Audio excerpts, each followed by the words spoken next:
This is BleedTV, the only podcast of today's best shows and movies. I'm Zach. And I'm Cash. And tonight we've got the wonderful Into the Badlands. This is Season 3, Episode 2. Moon Rises, Raven Seeks was the name of this one. I get the Moon Rises. But I can't for the life of me think about Raven Seeks outside of Lydia saying that he used to be a great tracker. Yeah, at some point, like towards the end of the Raven episode. Symbolizes a character, but I'm trying to figure out which one. That's what I was thinking. Maybe the mother of the guy controlling the two people, because she kind of had some bird tendencies, especially by the end of the episode. Well, she was flying. Yes. Yeah, maybe so. I don't know. I think we need a little bit more juice to figure out who's who. But so before we talked a little bit before the pod. You kind of surprised me. What was your overall thoughts on this episode? It was still pretty good. I still really enjoyed the episode and everything, but the main thing we were worried about was pacing, because it came out of the gates firing. Correct. And this felt a lot slower. We slammed on the brakes. It was for that part of it, like action part of it, but I will say it did pick it up when it came to, what's the best way to say? It showed some new information that kind of blew me away. It did some, twists and turns of new information that really makes you think, holy crap, I can't believe we're going this direction. Okay, I will give you that. It did advance us pretty heavily and confirm some things that kind of kept it going in a little bit of a pace. There was a lot of shock and awe. Yes. That's the way I looked at it. This episode had a lot of good shock and awe. To me, this is where your writing came into really good play, and I do appreciate that. I think they've done a good job of this episode explaining groups of characters, motivations of characters, new motivations. Yeah. Unraveling old history to show you how the future should be going. I thought all that stuff was really done well. I think Al and Miles did a fantastic job on that, and so kudos to those guys. Sorry guys if I sound like I'm talking through a strainer. My sinuses are through the roof, but the episode kind of starts off with Pilgrim and the caravan of people finding what is to believe one of the old castles of Azra, which is on an island in the middle of this inlet or lake or something. Yeah, just a little channel, I guess, or something like that. And so they had the wherewithal to go out there and cut logs in to make rafts and paddle themselves over. Okay. Yeah. I'll give it that. Not the route I would have taken, but no. Well done. So when they got to this castle, which I know this was later, I just want to go ahead and talk about this whole castle thing. When they open this up and it's a freaking museum, what was your initial thought? This was a great, I guess, hiding thing, trick, because I expected it to be splendor. I expected lights, magic, all of this, and then it was just, There's a couple things that perplex me about this scenario. First of all, this is a castle, and it looks like a castle. So just so we're all clear, this doesn't look like a museum. No. This looks like a castle. Old century castle. It's got the ivory, the towers, you can come watch towers and everything. It has all those things, and it's all on the island, which also adds to the effect of a castle that requires you to get to it by water. Very big moat and everything. Exactly, all that stuff like that. And when you walk inside, it's like a 1980s museum that was left to go to waste. Yes. It did not match. The inside and the outside, completely different spectrum. Yeah. And I just really struggled with this whole concept, because I don't see how you write it, shoot it, and then like you say, go inside and be like, this looks right. Yeah, given now, it looks like it's been there for years and years and years. Yeah, hundreds of dust years. And dirt. All stuff. Still, it's a singular castle that looked medieval that has a modern museum. The only thing that saved this for me is that even the people who go there have doubt. Yeah. You know what I mean? So that was like, okay, thank you. But the only thing that was just, there wasn't enough people. I was like, you're telling me only 3 of these people are going to step forward? With how you've sold Azra for 3 or 2 seasons and then going into this, and we get not even the fantastic castle, the terrible museum run down. Yeah, another thing is too is that Azra, everything we've ever seen as a picture of Azra looks like a very modern, high technology skyscraper buildings. Yeah. Nothing that looks like a damn castle No, or a like museum or anything or else. medieval or anything. Right. So to me, this was a little bit of a swing and a miss. Yeah. Um, And it's like during this time we actually even hear him say when they're going through the what was that thing like you played with as a kid? Oh The yeah, it's like a shutter. Yeah. A shutter toy where you get to see images and stuff, and all the images look the same. Well, we have like the Eiffel Tower. It looked like you have Statue of Liberty. But he's saying that's stuff of the past, Right. These are all famous places, and so that lets us know we're kind of in a futuristic, dystopian future. Correct. And so I thought that was interesting to find out. Like, so we can go back and still find guns and everything. you can, again, this is a castle. And this is somebody, whoever collected this was just items of the past. But it still looked like a museum from top to bottom. And that's what was perplexing. Like I said, there was people who didn't believe, and there was a loss of faith. And Pilgrim goes, we need to cleanse the non-believers and make the rest of them realize. He goes downstairs, and he puts the whole blindfold on. I really, really liked that he kneeled down and you could hear, they emphasized the feet hitting the leaves. They showed a shot of his ears perking.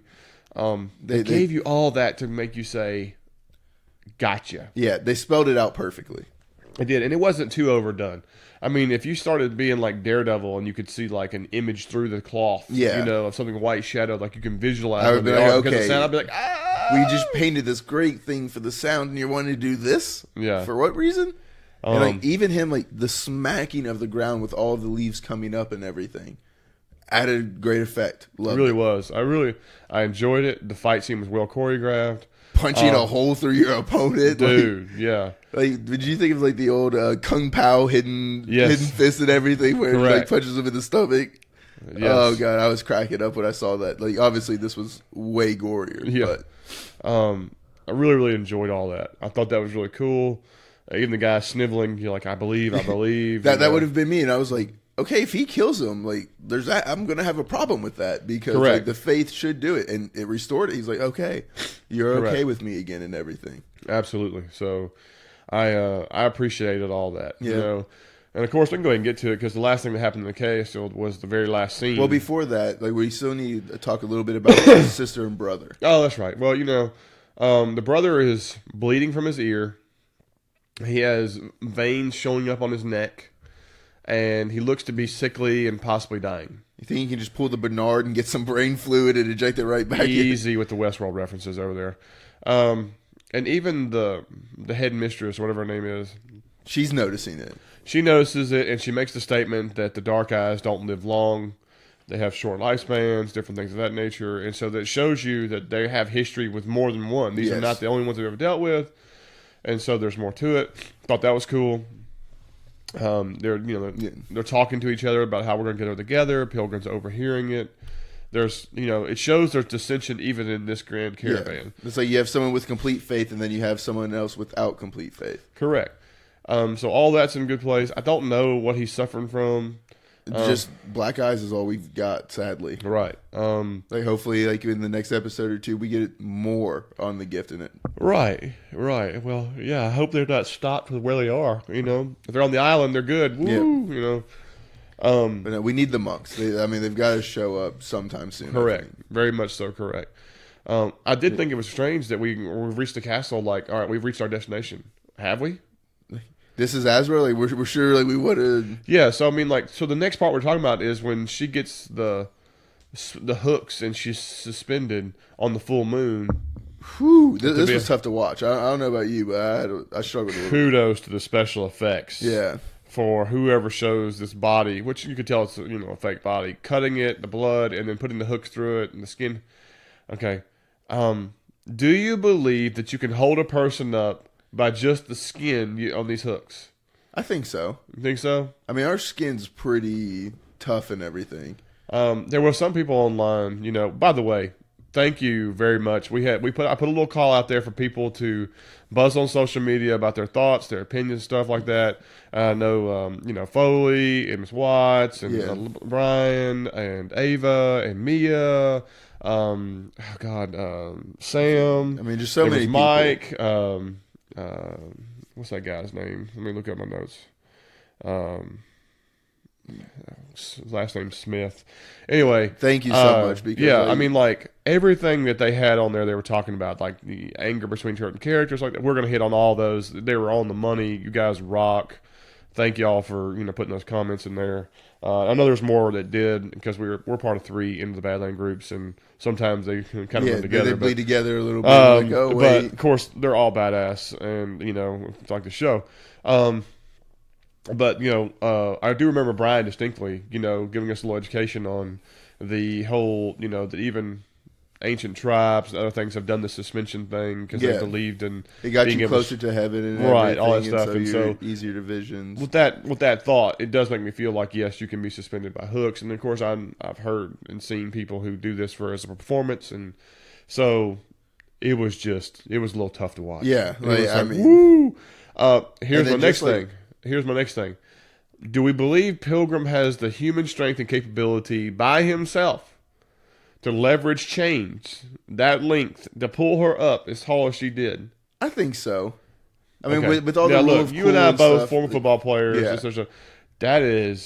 You're pulling that now. That would be a very painful way up. That would be a very, very difficult. You have levees and everything, low center of gravity. I think we could. But I think with the show already giving us real cool stuff. Yeah. I was okay with it. I was just like, I wanted to pose that question. Because that was one thing that I didn't see on social media was a lot of people like, well, do we really feel like he could actually lift her? I mean, because you're pulling. You see, it's one thing if you're pulling straight up. Yeah. If the chains were directly above her. But if you notice, those chains were pulling away. So by lifting her, you're actually pulling against the normal direction that you would need. You're taking away the advantage. Yeah. You lose your leverage. And so to me, it's like you're pulling her apart even as you're lifting her. To me, that is twice as hard as if you're just lifting someone straight up. Yeah. And it's not like she's a very small woman, like in a negative way or anything. We're just going to say curvy. We wouldn't dare say she's overweight or anything like that. No, because she definitely isn't. No. But it's just like he doesn't have the same advantage of like a man lifting up a woman because they're similar builds. I'm just saying, to me, I ended up being okay with it, but I was sat there and I thought about it, and where I work, I was talking about, I know a teacher who, and I was telling this scenario, and they're like, you would have to be twice the strength of a normal person to be able to lift somebody by pulling apart rather than pull up. Whew. Because you're going against gravity's going up, but you're pulling it out. And stuff. So if you can imagine, it's much, much harder. Yeah. He said it's just like if you want to go lift a weight, if you wanted to lift a weight from the ground, you would lift with your hands closer to yourself and lift straight up. This is where you have them on. And if you lifted the stuff, if you lifted by pulling outward, think about how much harder it would be to lift something. And I said, dude, when you put it in that kind of perspective, it's a game changer. Yeah. And so it's just a little cool thought, It would definitely be a very painful ride up to the suspension. Yes. Okay, so let's jump over to Sonny, Lydia, Tilda, and Baji. Okay. In the refugee and camp. Eventually Moon. And eventually Moon, but yes, I want to talk to Moon. He's my favorite right now. So they're making the decision that by looking at these books, Lydia unravels that her father knows all about the Abbotts, knows all about the Dark Ones, which are the people with dark eye and the gift, and even took journals and knew of a master, which Baji suddenly says, oh, I know this person, that's the Mad Witch. His very first master by convenience. Correct. Again, yes, there's a just like we were talking about Walking Dead earlier tonight, this episode brought us a ton of dots connecting. Mm-hmm. Some of those dots connected real easy and conveniently. However, the amount of them to give us this whole portrait end up making it work by the total sheer number they put everything together. Yeah. If Baji out of nowhere just alone was like, oh yeah, that was my original this, that, da, da, da, da, da, da, da, and just that's all we got, I'm like, oh God, really? But since we added a little bit more to it and everything. Right. Well, it just also goes back to, you have to understand, Baji all of a sudden is become so integral because you remember, he taught and trained the widow. Yeah. When he was a child, but now he's also, his master is the one that is the Mad Witch, and he's already been kicked out of school from the one that MK had been with. And, so by the way, he used to be an abbot. I mean, the guy is just nothing but by the ways, by the way, and by the way. So they got to quit beating that horse. I love what they've done here, but we don't need another by the way situation for Baji. Okay. Like, he's got enough. He's part of the story. What do you mean now. you were an abbot? Yeah. Oh, what do you mean you used to be one of those guys who can fly armored? Oh, what do you mean you were the actual guy who was the father of the widow and taught her everything? What do you mean you've already sent a message? What do you mean you've been to Azra? You know what Azra is. Oh, what do you mean that the Mad Witch is your original master and you know where she lives and you don't want to take He doesn't need to be our walking encyclopedia. Exactly. Okay. His character has become so convenient for the storyline. They got to stop that. Yes. I love what they're doing to connect him. He makes himself integral and valuable, and I think Nick Frost is absolutely fantastic for the show. But let's don't go too far with that. It's also the same thing with Lydia. Oh, my dad knows all about the abbots. Yeah. Oh, my dad has these journals. Oh, my dad She's been everything the show's needed her to be. Exactly. Other than she really can't dig with a flat ship shovel. We established that season please, 2. Let's not bring. We still roast that. Those things like that. So we've got to.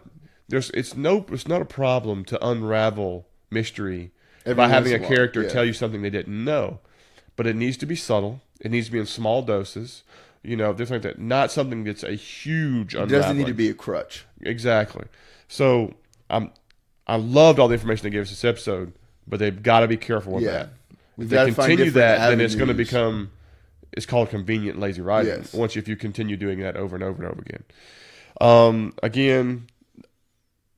Suddenly, Lydia divulges something else I thought was a huge nugget, is that I remember when Quinn pulled you out of that water and you had the mark of Azra on you. Where was that information? At any point in time. Now, we have thought that Sonny before did have the gift and stuff, or had some kind of thing, but... not so much. To just for that to be thrown out of the left field... to me, that was the one statement that was just a touch too convenient. Well, and did Quinn ever quest for Azra or anything? I don't think that was Azra was never even mentioned in him. Yeah. So... Which it should have been now if Lydia has this much information. Exactly. So, again, that right there is like, okay, we've got something in the future to be able to establish... We've got something in the past to be able to establish a future plot. Yeah. And this is something we can throw in to make this sound right. To me, that right there was just a touch too far to explain why Henry could have the black eyes. Because there's just no way that she doesn't eventually mention this to Quinn at some point in time. Again, just convenient. Yeah. To me, it would have been something better that you looking through the journal and you'll see an entry there where the father consulted Quinn on a baby he found. They might potentially have the mark or something. Instead of just Lydia saying, I remember when Quinn found you and you had the mark of Azra. You know what Azra is? Yeah. You know what I mean? I mean, like, you follow what I'm saying? Like, it was just a hair too quick. We're 2 seasons in and we've had hundreds of conversations. Correct. So, so to me, I'm sorry, it wasn't Quinn. It was Waldo that found him in the water. I kept saying Quinn. It was Waldo because Waldo's the one that raised him, Clipper and stuff. But, I mean, it's still... pins that if she knows this much about it, Quinn's going to know about it. Correct. And so on. So they established that they need to go to Vulture Peak, which is where the Mad Queen is. Of course, Baji's not happy about it, or so on. And Baji even flat out says he won't go. Correct. This was next scene was one of those scenes that a lot of people were upset about on social media, especially Foley and all them like that. Was where Tilda shows up and. Like Sonny immediately pulls the dagger out like he's gonna just cut her throat out. Yeah. And people were like, you can't, that's a hypocrite. You can't be mad. This, da, da, da. He's human, so obviously correct. I immediately put it out there. I was like, guys, she represents the demise of Vale. Yeah. I'd probably put my blade out too. Like, he views her as the only reason Vale's dead. Correct. And then she even comes out and admits, Vale tried to turn me on your side and everything. I'm pulling the knife back. I'm keeping it out and everything. Like, of course she was right. Right. So, I get that. And yes, for him to have that knee-jerk reaction, totally cool with that. Yeah. Absolutely. Heat of the moment and everything. Your son's so sick. this is a visualizing of, you're the reason my wife's gone. And now my kid's got this freaking virus that apparently is my fault. Like, I love Baji's like, well, it's only passed down hereditary. I think it's safe to say Vale wasn't giving it to him. Yeah, I was like, yeah, exactly. Yeah. So let's cut over before we talk about Moon and scene. Cut over. Now we're back to MK, and MK is struggling, sweating like a champion. My man has picked up a sweat glands from Vale. I mean, we were talking about it last episode. We were like, it's got to show back up somewhere. I mean, well, they gave it to MK. I mean, the widow can't sweat, so MK's got the sweat going down, the whole 9 yards. She's taking away his opium and everything. Correct. Which, is it just because she doesn't have it anymore, because they can't work the fields properly, or she just doesn't want him on it? I just think she just don't want him on it anymore. Yeah. Drug addict, basically. More than line, this is basically what it is. And so he comes down the stairs and he meets Moon for the first time. Okay? And they have a cool exchange to the point of, well, like, Moon had just gotten his just got his new hand. Everything. Right. The finest artisans have made this hand. You twist the fingers, you get a blade, you twist this one that shoots things. How did Game of Thrones not come up with this hand? This looks so much more functional and better than... Yeah, well, to me, the hand is not realistic, but in this show, it works. Okay. I mean, it just doesn't. I mean... Like, for being stationary and everything, this is the coolest prosthetic. Well, here's the other thing, too, is that it shows like it's a gauntlet. Yeah. It goes from the forearm to, as your hand. But then when he puts it on, it's like the gauntlet goes to the wrist, and then he attaches the hand like, Ash from Evil Dead. Or from Army of Darkness, where he clicks it in and it switches it and it turns on. Which is, again, this is where it becomes out of the realm of reality into the realm of fantasy, but it was cool as hell. Yeah. But I did like that the hand stayed stationary. If the finger started moving, I was going to call BS. But no, and he made it work while the finger's not moving and everything, by just treating it as a blade. Right. And so him and MK, he calls him old man. Yeah. This was a cool-ass fight. It was good to see MK get a lick in or two. Mm-hmm. We even had some cool slow-mo stuff, like when he fired the dagger and everything. Right. And it was cool to see MK duck. And, realize what was going on and everything. Really enjoyed this. Great, just like little kicks and everything. Like you said, just a fun fight scene. Well, it was so realistic. And I love that you could see him move his hand to block each one of the attacks by the knife and the sword and all those things, and look good. And to me, the choreographing of the fight scenes is even stepped up. Yeah. From last season and the season before. I mean, I think it was like we've already just been talking about, is they have another full year of stunt person training, of martial arts training, of just caring about doing this stuff. Right. And that is showing in them doing their own stunts and activities and everything. It's just very impressive. Eventually, MK loses. Because he finds out that Sonny's his master.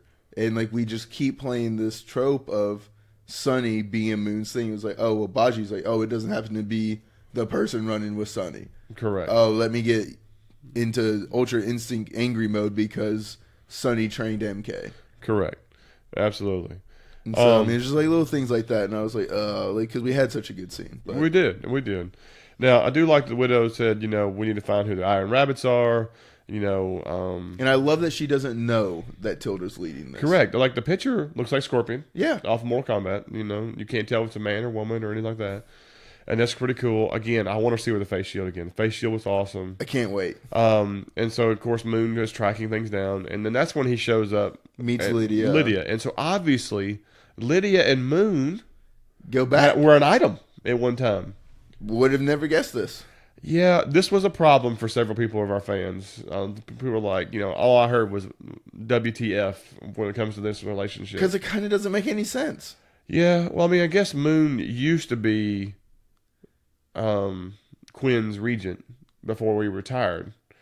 But then he retired and went and worked for the widows, or did he just know? He went off on his own. Remember, his family got killed, and so he's just like a solo act. Okay, I guess because he would have met her husband during Regent meetings and everything. Correct. So, interesting that they have background. Again, that's another nugget that you weren't expecting. But it wasn't a negative. It wasn't a problem. I enjoyed it. Like, on screen and everything. Like, it's just. I mean, like basically, this he could have been so anyone's far, regent. Like, these are all onions, and they're just undoing these layers, and you're just more impressed, and the onion's getting sweeter as it goes. You know what I mean? I just thought it would have been a little bit better, just making him a different regent than Lydia's, just because. Yeah, but you can see the connection. Yeah, you can definitely see the connection. And I love their like just them talking to each other. Like it's very natural. Not only that, how cool is Sherman Augustus's look? This guy in this blue coat and this bolo hat that's got this extra tall sides that's curved. Again, this is another situation with a costume designer and the visionary that they are doing for the show. They've always had a lot of fun with it and everything. Head and shoulders above some other shows that we're watching and doing. It is artistry at work when you see these outfits and how well they're done. Even like Pilgrim, I mean, it's so unique. I mean, like his shoulders have like cut pieces of leather that look like a lion's, mane coming off each arm, and they're taking a lot of risk, and most of them are landing. Of course, Nick Frost. This you can't miss suit. him because unfortunately, Nick. It looks like I love Nick Frost to death, but he's a big fella. There's a lot of fabric on Nick Frost, and he's wearing very vibrant colors, and so even the Joker's like that. That's a purple suit. Yeah, I'm just saying that if he ever wears all red, people are going to be hollering Kool-Aid right and left, and it's going to be awful.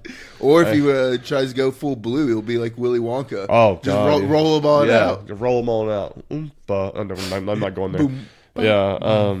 So again, amazing. Of course, there's even a scene where.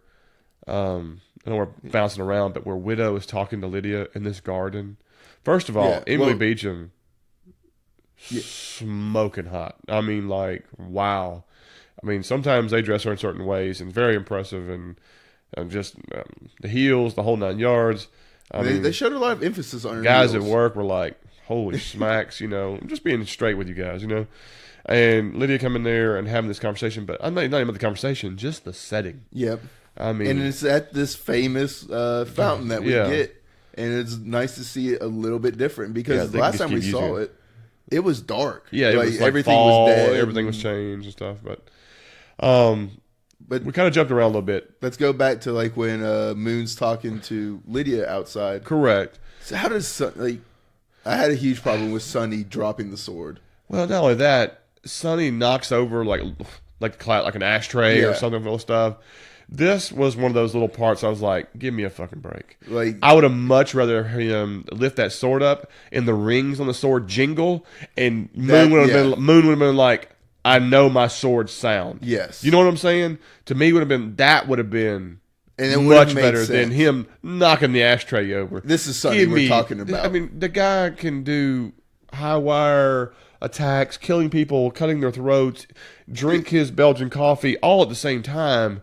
But he can't muddle around a train to grab his sword hide without knocking the ashtray over. Not believable. Give me a damn break. This is where you're like, that is a lazy part. Yeah. That is, we need a scene where Tilda comes in and saves the day. And exactly. It's like then we have the convenience of Tilda. Exactly. Don't do that. Don't do that. Have him hear the sword and doubt himself of what he heard or this, that, or so on, and then get distracted by something much better, much more plausible, a better scene, whatever. Because even if you lift that sword up, you're going to hear ding, ding, ding, ding, these little hooks. So that right there would have been better than the fucking ashtray. That just really irked me. Tilda comes down. Now, you notice Tilda, her makeup has changed again. When she wears the mask, she had a different type of makeup on. Her makeup's changed because when she does the outfit is really the same thing. Right. And which also she has a very fun outfit. She does. Yeah, it's kind of the orange glow. She's holding baby Henry. That's great. Lydia's talking. She gives the baby to Tilda, and then she goes, I'll go with you to the widow. Yeah. Then she walks away. But she calls Tilda something else, too. But then she goes back to Tilda to act like she checks on the baby and say, "Don't follow, don't do this, whatever like that." Does that not raise suspicion to you? Like, take the baby. I'm going to walk with you to the widow, and then you stop and you go back and just look at the baby. Well, and it's come just back. like a double check, nervousness and everything. I thought it was a push, a little much. Yeah, but it worked. I just that's kind of a dead giveaway to me. But I mean, and then I don't know. I didn't feel like it was needed or anything. It really wasn't. I mean, you could have almost left that part off. Yeah. But like I said, it wasn't enough to say, "Oh God, what a fucking joke," or it wasn't like that. But I mean, because then what did she end up calling her? I forgot the name that she called Tilda. I don't think it's really all that important, but it's just like no, now, I don't remember. Even if like she outs him, she's like, okay, Tilda is the Iron Rabbit. Moon doesn't know who he's looking for still. No, he just has a picture. Yeah, and it's not a great picture. And it doesn't say. It says he'll know there's Tilda, but he doesn't know Tilda is her. So. Correct. I think Lydia's put herself in an okay position to rat her out and still be good with her. Agree. Now, around this time, this is when we have MK who gets his little opium delivery from his pretty little girl. He decides to do... I guess the entire load. Yeah, really. I mean, basically it looks like heroin. Yeah. He's putting in a spoon and a syringe and all that stuff. And he decides to have this flashback, a memory fighting a memory of himself, the internal struggle of his former black eye self, to get his gift back and everything, versus who he is, into which he alerts him that the master has manipulated his memories. Yeah, to the point where he didn't kill his mother. Dun dun dun dun. Sonny killed his mother. And the entire time, I'm like, please be no, please be no, please be no. Like when I was like. Yeah, there's only one person this can be that would cause a huge rift in Sonny. You know what I mean?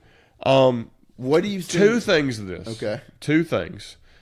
Number one, do we believe that the master was manipulating him? Okay, so that was going to be my question to you. The purpose of making it feel like he's the one who killed. That makes no sense. Because if you remember... he was become aware that he killed everyone on the boat when he came over.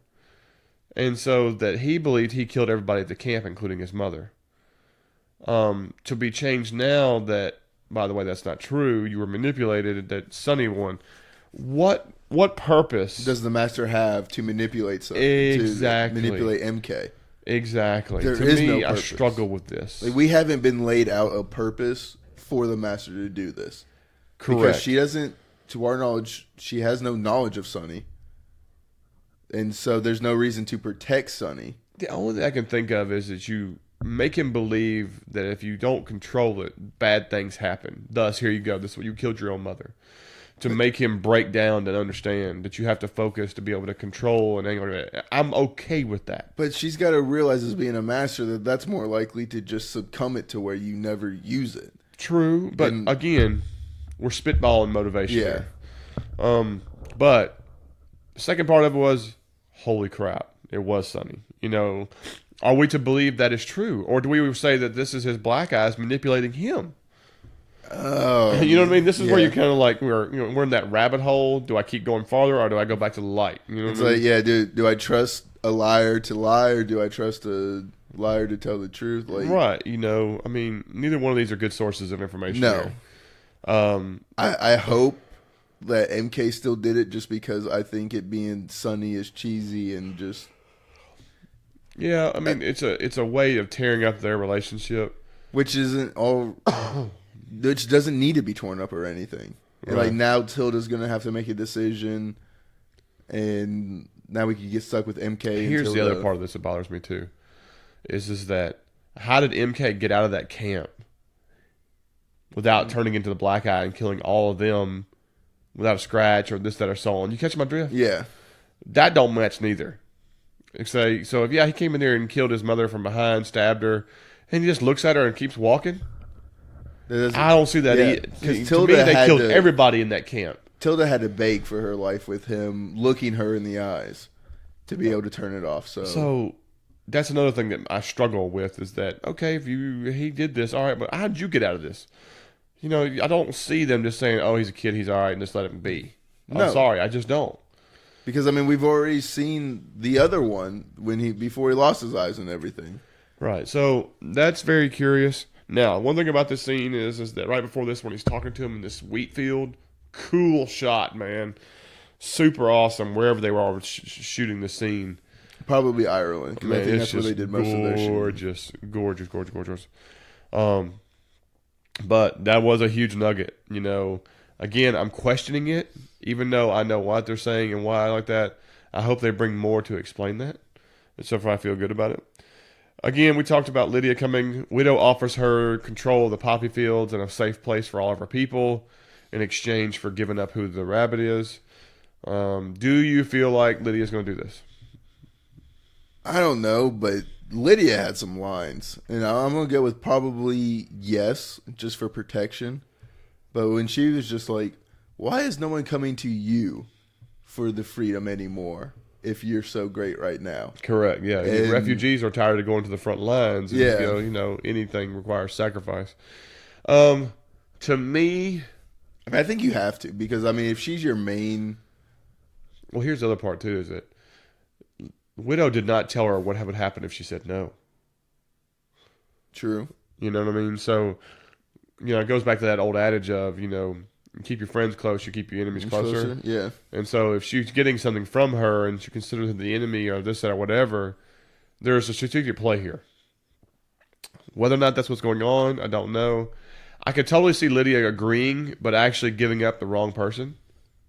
Yeah, like I don't see her giving up Tilda. Right. So I don't... To me, this has a recipe of, I'm going to do it, I'm going to try to hoodwink you, and it blows up in everybody's face. To where Lydia gets herself in trouble again, and Tilda is in a dark heart spot, and different things of that nature. And so that's where I see this going. I see that being the most likely scenario. I'm liking what you're cooking over there. Yeah. So to me, that's where we are with that. Yeah, I would have to agree with you there. Right. But MVP of the episode in my mind, Sherman Augustus, the guy who plays Moon. His charisma right now. I mean, he's had the two best fighting scenes of the season so far. Yeah, I mean, to me, he's not a new character, but he is for this season. Yeah. And what they've done with him is I really enjoy. Just like in season 2 when they brought Baji in, when he first came in, it was kind of really intriguing. I love what he brought to the table. And so now it's like you have one on the other side, and it's a really cool situation. And I can even see him becoming a good guy in a strange way in some situation. I just don't know. Right now his only motivation is vengeful. Yeah, for the guy who took his hand. It's looking pretty hard for him to find a way to be the good guy, but you're right. But you have to imagine one of the best fight scenes of this entire series ever was him and Sonny. Yeah. Well, and I think him and Widow is right up there, like not far behind it at all. Right. So I'm really, really enjoying what he's doing, and kudos to you, man. Kudos to the cast and crew on the show. This episode had a lot of huge nuggets dropped on us. You know, I'm so full with the dipping sauce. It's just unbelievable. And I'm looking forward to the next episode. And if they're going to, I did find out confirmation that there's a part A and part B. So we're getting 8 episodes, it looks like. And then we're going to go in intermission and do the second 8 episodes. Similar to how The Walking Dead and a few other shows have gone when they do these mini episodes. And so it's going to be interesting to see if they do that. That's not 100% confirmed, but I've seen several pictures where it shows part A and then part B. So to me, that there's going to be an intermission for it, which is fine because usually mid-season finales usually bring bang for your buck. Yeah, I mean you usually get exactly what you're waiting for and stuff. I'm interested to see, I guess when it picks up. Do we know when the second half of season 8 is? I don't. I'll research that for next episode to see if we can figure out a date or how they're going to do that. It's just going to be quite interesting because right now they're competing with Fear the Walking Dead. Yeah, and that's what I was interested in because it'll be interested to see if they keep it going as soon as Walking Dead ends and they go right into like you said with Fear with it. Correct. So I mean, we'll just have to see how that pony rides, as they say. Yeah. But other than that, guys, again, thank you for all you guys who put comments in there. Thank you. Love so you all, much, guys. That was freaking awesome. Like we said, I mean that's what we enjoy doing the show. Yeah, for. I mean, really. And so I think next week we'll even go even farther read some exact comments verbatim, put some things in there, try to build on it because we want you guys to really influence how the show goes and what we're talking about, and make it what y'all want. Just like much we want to make it want, because the show is kick ass, literally, and can't wait to see how it's going to keep going. Just gosh, it's sad that I had that fear that they're going to come into some of those lulls like they did last season. No, so I'm hoping that they really keep up the nuggets, as they say. I think it's going to pick that pace back up next week and everything. I hope so. I really do. Everything that we're seeing and hearing. Yeah. Guys, again, if you're enjoying the show, if you got a second to give us a positive review on iTunes, it's a huge help to us. And big shout out to Brian on YouTube and everything. Yeah, because no we doubt. had a really good conversation with him. A lot of people don't know we do have a YouTube link. So if that's more convenient, you can listen to it through it. It doesn't have a visual, but it definitely gives you the link and everything like that, and you can put comments there. Great conversation with Brian, and YouTube's something new for us. I mean, we've been doing it for a little while, but we didn't have the notifications worked out perfectly and everything. Yeah, so we're getting a little more into that, and then getting on Spotify and a few other things has been a great addition for us. And so the show is progressing great, and we're loving it. We're getting new fans every day, and we really thank y'all for that. And hopefully, like we said last week, we're really working hard on getting some special treats for everybody for the show. So hopefully we'll try to get us a couple special interviews. Yeah. We got some people we got some eyes on. We'll see if we'll pitch it for it and see what happens, and maybe we'll get lucky. But other than that, guys, I'm going to call tonight. This is BleedTV, and I'm Zach. And I'm Cash. And we'll see y'all next week.